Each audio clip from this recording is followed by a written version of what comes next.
കൂട്ടുകാരെ, എല്ലാവർക്കും ലക്ഷ്മീസ് ഫ്രണ്ട്ലി വേൾഡിൻ്റെ പുതിയൊരു വീഡിയോയിലേക്ക് ഹാർദവമായ സ്വാഗതം. ഇന്ന് ഞാൻ ജനുവരി 5-ാം തീയതിയിലെ പ്രധാനപ്പെട്ട ആനുകാലിക ചോദ്യങ്ങളുമായാണ് എത്തിയിരിക്കുന്നത്. എന്നാൽ നമുക്ക് വേഗം തന്നെ സമയം കളയാതെ പഠിക്കാൻ തുടങ്ങാം. ഈ വർഷം ഒരു അറിവുത്സവമാക്കി തീർക്കാം. ആരംഭിച്ചാലോ? Are you ready? ആദ്യത്തെ ചോദ്യം, 2025 ജനുവരിയിൽ അന്തരിച്ച പൊഖ്രാൻ ആണവ പരീക്ഷണങ്ങളിലൂടെ പ്രമുഖനായ ആണവ ശാസ്ത്രജ്ഞൻ. 2025 ജനുവരിയിൽ അന്തരിച്ച പൊഖ്രാൻ ആണവ പരീക്ഷണങ്ങളിലൂടെ പ്രമുഖനായ ആണവ ശാസ്ത്രജ്ഞൻ ആരാണ് എന്നാണ് ചോദ്യം. ഉത്തരം എന്താണ്? Yes, doctor R Chidambaram. Doctor R ചിദംബരമാണ് പൊഖ്രാൻ ആണവ പരീക്ഷണങ്ങളിലൂടെ പ്രശസ്തനായ ആണവ ശാസ്ത്രജ്ഞൻ. അദ്ദേഹം ഈ ജനുവരിയിൽ അന്തരിച്ചു. ഇനി നമുക്ക് അദ്ദേഹത്തെക്കുറിച്ചുള്ള ചില പ്രധാനപ്പെട്ട വിവരങ്ങൾ നോക്കാം. അദ്ദേഹം ബാർക്കിൻ്റെ ഡയറക്ടറായിട്ട് പ്രവർത്തിച്ചിട്ടുണ്ട്. ബാബ അറ്റോമിക് റിസർച്ച് സെൻറ്ററിൻ്റെ ഡയറക്ടർ, അതുപോലെ ആണവോർജ കമ്മീഷൻ ചെയർമാൻ, കേന്ദ്ര സർക്കാരിൻ്റെ മുഖ്യ സാങ്കേതിക ഉപദേഷ്ടാവ് തുടങ്ങിയ പദവികളും വഹിച്ചിട്ടുണ്ട്. രാജ്യാന്തര ആണവോർജ ഏജൻസിയുടെ ചെയർമാനുമായിരുന്നു ഡോക്ടർ രാജഗോപാലൻ ചിദംബരം.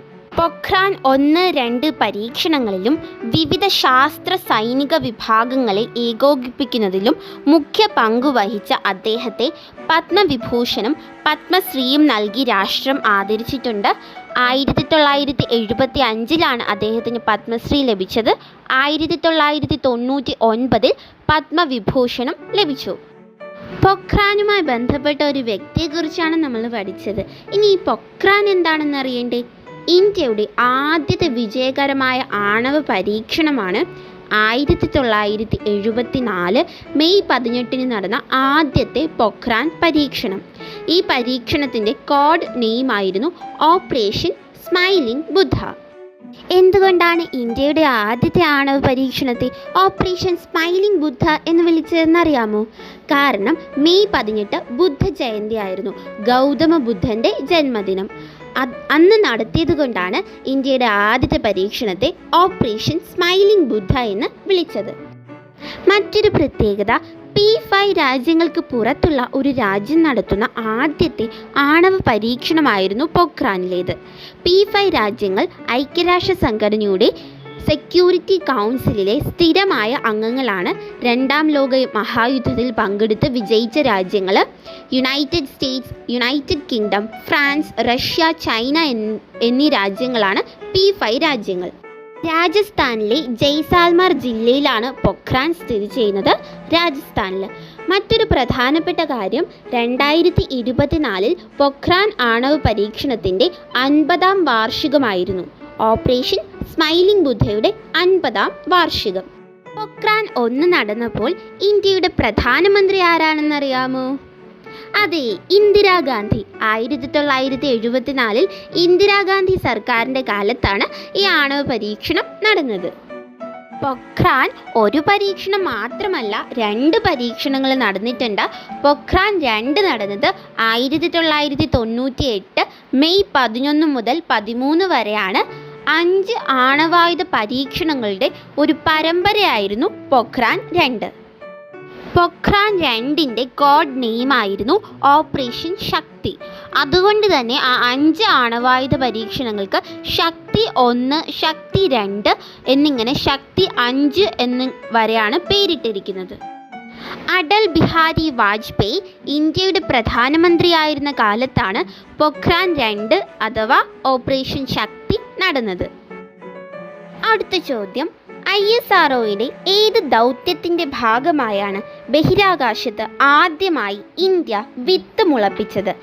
ISROയുടെ ഏത് ദൗത്യത്തിൻ്റെ ഭാഗമായാണ് ബഹിരാകാശത്ത് ആദ്യമായി ഇന്ത്യ വിത്ത് മുളപ്പിച്ചത്? ഉത്തരം എന്താണ്? സ്പേഡെക്സ്. സ്പേഡെക്സ് ദൗത്യത്തിൻ്റെ ഭാഗമായാണ് ഇന്ത്യ ആദ്യമായിട്ട് ബഹിരാകാശത്ത് വിത്ത് മുളപ്പിച്ചിരിക്കുന്നത്. ISROയുടെ 99-ാം ദൗത്യമാണ് PSLV C-60 സ്പേഡെക്സ്. ഈ ദൗത്യത്തോടൊപ്പം വിക്ഷേപിച്ച പോയം 4 പേടകത്തിലാണ് വിക്രം സാരാഭായ് സ്പേസ് സെന്ററിന്റെ VSSCയുടെ വൻപയർ വിത്തു പരീക്ഷണം വിജയിച്ചത്. 8 വിത്തുകളാണ് ബഹിരാകാശത്തേക്ക് അയച്ചിരുന്നത്. ഇതോടൊപ്പം തന്നെ ബഹിരാകാശ മാലിന്യം ശേഖരിക്കാൻ VSSC വികസിപ്പിച്ച യന്ത്രക്കൈയും വിജയകരമായി പരീക്ഷിച്ചു. വിവിധ ജോലികൾ നിർവഹിക്കാനായി തിരുവനന്തപുരം വട്ടിയൂർക്കാവിലെ ISRO ഇനേർഷ്യൽ സിസ്റ്റംസ് യൂണിറ്റ് വികസിപ്പിച്ച മറ്റൊരു യന്ത്രക്കൈയും വിജയിച്ചു. പേടകങ്ങളിൽ വൈദ്യുത സർക്യൂട്ട് ജ്വലനത്തിന് പകരം ലേസർ ഉപയോഗിച്ച് ജ്വലനം നടത്തുന്നതിനുള്ള സാങ്കേതിക വിദ്യയും ISRO വിജയകരമായി പരീക്ഷിച്ചു കഴിഞ്ഞു. 2025 ജനുവരിയിൽ HMPV വൈറസ് പടർന്നു പിടിക്കുന്നതായി റിപ്പോർട്ട് ചെയ്ത രാജ്യം. 2025 ജനുവരിയിൽ HMPV വൈറസ് പടർന്നു പിടിക്കുന്നതായി റിപ്പോർട്ട് ചെയ്ത രാജ്യം ഏത്? ഉത്തരം ചൈനയാണ്. ചൈനയിലാണ് ഹ്യൂമൻ മെറ്റന്യൂമോ വൈറസ് HMPV പടർന്നു പിടിക്കുന്നതായിട്ട് വാർത്തകൾ പുറത്തു വന്നത്. അടുത്ത ചോദ്യം, മുനമ്പം ഭൂമി പ്രശ്നം പരിഹരിക്കാൻ സർക്കാർ നിയോഗിച്ച കമ്മീഷൻ. മുനമ്പം ഭൂമി പ്രശ്നം പരിഹരിക്കാൻ സർക്കാർ നിയോഗിച്ച കമ്മീഷന്റെ പേരെന്താണ് എന്നാണ് ചോദ്യം. ഉത്തരം justice CN Ramachandran Nair commission. Justice CN Ramachandran Nair കമ്മീഷനാണ് മുനമ്പം ഭൂമി തർക്കം പരിഹരിക്കാൻ സർക്കാർ നിയോഗിച്ച കമ്മീഷൻ. അടുത്ത ചോദ്യം, ലോകത്തിലെ ഏറ്റവും പ്രായമേറിയ വനിത എന്ന റെക്കോർഡിൻ്റെ പുതിയ ഉടമ ആരാണ് എന്നാണ്. ലോകത്തിലെ ഏറ്റവും പ്രായമേറിയ വനിത. ഉത്തരം ബ്രസീലിലെ ഇന കനാബ റോലുക്ക എന്ന കന്യാസ്ത്രീയാണ്. സിസ്റ്റർ ഇന കനാബ റോലുക്കയാണ് ഇനി മുതൽ ലോകത്തിലെ ഏറ്റവും പ്രായമേറിയ വനിത. മുൻപ് ഈ റെക്കോർഡിന് ഉടമയായിരുന്ന ജാപ്പനീസ് വനിത ടൊമിക്കോ ഇതുക അന്തരിച്ചതോടെയാണ് ഇന കനാബ റോലുക്ക പ്രായമേറിയ വനിത എന്ന ബഹുമതി സ്വന്തമാക്കിയത്. അടുത്ത ചോദ്യം, ബഹിരാകാശത്ത് 2 ഉപഗ്രഹങ്ങളെ കൂട്ടിച്ചേർത്ത് പ്രവർത്തിപ്പിക്കുന്നതിൻ്റെ പേര്. ബഹിരാകാശത്ത് 2 ഉപഗ്രഹങ്ങളെ കൂട്ടിച്ചേർത്ത് പ്രവർത്തിപ്പിക്കുന്നതിൻ്റെ പേരെന്താണ് എന്നാണ് ചോദ്യം. ഉത്തരം ഡോക്കിംഗ്. ഡോക്കിംഗ് ആണ് ബഹിരാകാശത്ത് 2 ഉപഗ്രഹങ്ങളെ കൂട്ടിച്ചേർത്ത് പ്രവർത്തിപ്പിക്കുന്നതിൻ്റെ പേര്. ഡോക്കിംഗ്. ISRO ഡിസംബർ 30 വിക്ഷേപിച്ച സ്പേഡക്സ് 1, ചേസർ, സ്പേഡക്സ് 2, ടാർഗറ്റ് എന്നീ ഉപഗ്രഹങ്ങളാണ് ഈ വിധത്തിൽ അടുത്ത ശേഷം കൂടിച്ചേരുന്നത്. തുടർന്ന് ഒരു ഉപഗ്രഹത്തിലെ വൈദ്യുതി ഉപയോഗിച്ച് 2 ഉപഗ്രഹങ്ങളും പ്രവർത്തിപ്പിക്കുന്ന പരീക്ഷണവും നടത്തും. അതിനുശേഷം 2 ഉപഗ്രഹങ്ങളെയും വേർപെടുത്തും.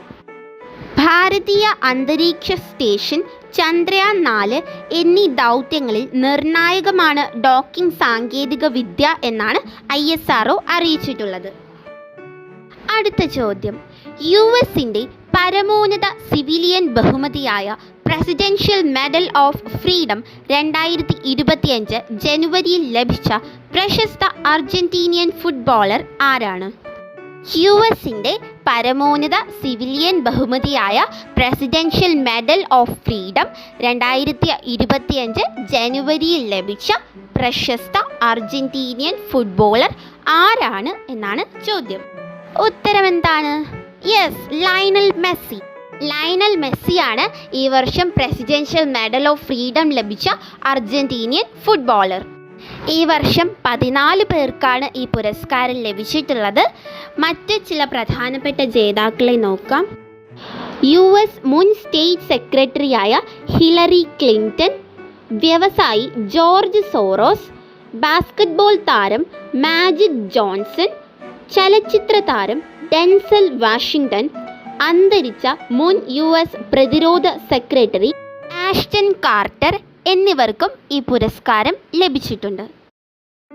അടുത്ത ചോദ്യം, രാജ്യാന്തര ഗവേഷണ ജേണലുകൾ രാജ്യമാകെയുള്ള വിദ്യാർത്ഥികൾക്കും ഗവേഷകർക്കും ലഭ്യമാക്കാനായി കേന്ദ്ര സർക്കാർ പ്രഖ്യാപിച്ച പദ്ധതി. രാജ്യമാകെയുള്ള ഇന്ത്യയിൽ മൊത്തമുള്ള വിദ്യാർത്ഥികൾക്കും അതുപോലെ തന്നെ ഗവേഷകർക്കും ഇൻ്റർനാഷണൽ റിസർച്ച് ജേണൽസ് ലഭ്യമാക്കാനായി കേന്ദ്ര സർക്കാർ ഒരു പുതിയ പദ്ധതി പ്രഖ്യാപിച്ചിട്ടുണ്ട്. അതിൻ്റെ പേരെന്താണ് എന്നാണ് ചോദ്യം. വൺ നേഷൻ വൺ സബ്സ്ക്രിപ്ഷൻ, ഒരു രാജ്യം ഒരു സബ്സ്ക്രിപ്ഷൻ എന്നാണ് ആ പദ്ധതിയുടെ പേര്. നമുക്കിനി എന്താണ് ONOS അഥവാ വൺ നേഷൻ വൺ സബ്സ്ക്രിപ്ഷൻ എന്ന് നോക്കാം. Science, technology, engineering, maths, medicine, management, social science, humanities എന്നീ മേഖലകളിലെ 30 രാജ്യാന്തര പ്രസാധകരുടെ 13,000-ൽ ഏറെ ഈ ജേണലുകൾ രാജ്യമാകെയുള്ള വിദ്യാർത്ഥികൾക്ക് ONOS വഴി ലഭ്യമാക്കും. നിലവിൽ എല്ലാ ജേണലുകളും എല്ലാവർക്കും ലഭ്യമല്ല. താൽപ്പര്യമുള്ള സർക്കാർ സ്ഥാപനങ്ങൾ ONOS.gov.in എന്ന പോർട്ടലിൽ രജിസ്റ്റർ ചെയ്യണം. നിലവിൽ വിദ്യാർത്ഥികൾക്ക് നേരിട്ട് രജിസ്റ്റർ ചെയ്യാൻ കഴിയില്ല. അടുത്ത ചോദ്യം, ഇന്ത്യൻ ക്രിക്കറ്റ് കൺട്രോൾ ബോർഡ് BCCIയുടെ പുതിയ സെക്രട്ടറി ആരാണ് എന്നാണ് ചോദ്യം. ഉത്തരം ദേവ്ജീത് സെക്കിയാണ് BCCIയുടെ പുതിയ സെക്രട്ടറി. മുൻ സെക്രട്ടറിയായ ജയ് ഷാ ICC ചെയർമാൻ ആയതോടെയാണ് ദേവ്ജീത് സെക്കിയ പുതിയ സെക്രട്ടറി ആയത്. ICCയുടെ പൂർണ്ണനാമം ഇന്റർനാഷണൽ ക്രിക്കറ്റ് കൗൺസിൽ എന്നാണ്. International cricket council. അടുത്ത ചോദ്യം, ടെസ്റ്റ് ക്രിക്കറ്റിൽ ഏറ്റവും വേഗമേറിയ അർദ്ധ സെഞ്ചുറി നേടിയ ഇന്ത്യൻ താരം എന്ന റെക്കോർഡ് ആരുടെ പേരിലാണ്? ടെസ്റ്റ് ക്രിക്കറ്റിൽ ഏറ്റവും വേഗമേറിയ അർദ്ധ സെഞ്ചുറി നേടിയ ഇന്ത്യൻ താരം എന്ന റെക്കോർഡ് ആരുടെ പേരിലാണ് എന്നാണ് ചോദ്യം. ആരുടെ പേരിലാണ്?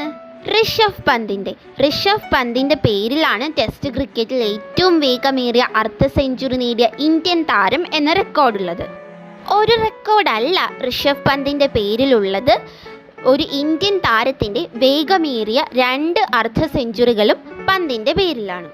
ആദ്യത്തേത് 2022 ശ്രീലങ്കയ്ക്കെതിരെ 28 പന്തിൽ നേടിയ അർദ്ധ സെഞ്ചുറിയാണ്. രണ്ടാമത്തെ അർദ്ധ സെഞ്ചുറി കഴിഞ്ഞ ദിവസം ഓസ്ട്രേലിയക്കെതിരെ 29 പന്തിൽ നേടിയതും. ഇനി നമുക്ക് ഇന്നലത്തെ ബോണസ് ക്വസ്റ്റ്യൻ്റെ ആൻസർ എന്താണെന്ന് നോക്കിയാലോ. ചോദ്യം ഇതായിരുന്നു, 2024 ബുക്കർ പ്രൈസ് ജേതാവും കൃതിയും. ഉത്തരം സാമന്ത ഹാർവിയുടെ ഓർബിറ്റൽ എന്ന കൃതിക്കാണ് കഴിഞ്ഞ വർഷത്തെ ബുക്കർ പ്രൈസ് ലഭിച്ചത്. സാമന്ത ഹാർവിയും ഓർബിറ്റലും ഓർത്തിരിക്കുക. ഇനി നമുക്ക് ഇന്നത്തെ ബോണസ് ക്വസ്റ്റ്യൻ എന്താണെന്ന് നോക്കിയാലോ. ഇന്നത്തെ ബോണസ് ക്വസ്റ്റ്യൻ, റേഷൻ വിതരണത്തിൽ സുതാര്യത ഉറപ്പാക്കാനായി ഉപയോഗിക്കുന്ന ഉപകരണം, അതിൻ്റെ പൂർണ്ണ നാമവും. റേഷൻ കടകളിൽ സുതാര്യത ഉറപ്പാക്കാനായി ഒരു ഉപകരണം ഉപയോഗിക്കുന്നുണ്ട്. അതിൻ്റെ പേരും പൂർണ്ണ നാമവും എന്താണെന്നാണ് ചോദ്യം. എൻ്റെ വീഡിയോ കണ്ട എല്ലാ കൂട്ടുകാർക്കും ഒത്തിരി താങ്ക് യു. വീണ്ടും കാണുന്നത് വരെ ഗുഡ് ബൈ.